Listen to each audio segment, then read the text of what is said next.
One of the most important parts in being a good observational painter is being able to correctly identify color. And my guess is that you're worse at identifying color than you think you are. That's right, I just challenged you. So to prove me wrong, you should try the color guessing exercise in today's video. Because painting is all about critical seeing. And if you can train yourself to see critically, putting paint on the canvas will really just seem like an afterthought. But seeing critically isn't one of those things that just happens naturally. It won't happen overnight. So you're going to need to train yourself. So make a new document with a nice neutral 50% gray background. And then grab an image from the internet. I like to use ones that are shot on overcast days like this one. It makes the color picking a little more challenging. And then next, make a little square like this one and move it to somewhere in the image that you want to pick the color. So for starters, I'll do right around here. Now look carefully. Make a new layer. Make sure your color is set to a default black. And then open the color picker a second time and try and envision that color and match it perfectly. See how close you can get. So I'm going to try here and we'll see what I can come up with.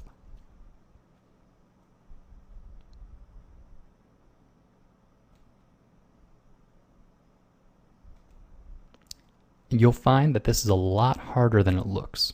So we'll see how close I can get. Okay, and once you think you've got the right color, paint a big circle of it.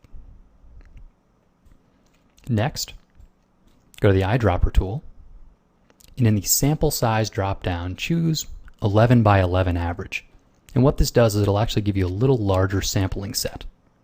So I'll pick in the middle of the square and paint that next to it. So see, I was pretty far off. And the way you can check how far off you were is to open up the color picker and then use the color picker to select yours. Okay, so see I had an 86% value, and then I'll select the one from the actual image, 73% value. So I was about 10% off in the value alone. I also got the hue a little bit wrong, as you can see here on the slider. Mine was ever so slightly warmer, and this one's a little cooler. But really the big problem area here was that I was 10% off in the value, which means if this were a grayscale, I'd be about one value step away. So that's a lot more than I would have guessed.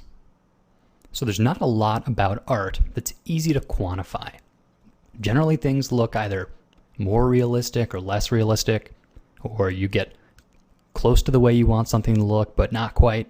Well, this exercise is very easy to quantify. You can compare the number that you guessed compared to the number that it actually was. And so in this way, you can measure your results. And definitely you will find that if you practice this a lot, you'll get better at it.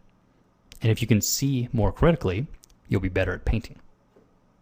So if you're finding it a little bit hard, you can actually give yourself a bit of a crutch. And this is something that observational painters will have with them usually when they're out in the field, which is a gray 50% square with a little hole cut in the center. And what this does is it isolates the color and gives you a nice neutral ground to compare it to.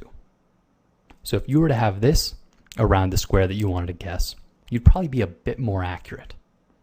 And so if you want to use this tool when you're doing studies, for instance, you might find it useful to help accurately judge color. Although ultimately, the goal is to be able to turn that off, see a little square somewhere, and guess it as accurately as you can. So give this a try, and I'd love to see how you guys do, because this is one of those things that's a lot trickier than it looks. So have fun.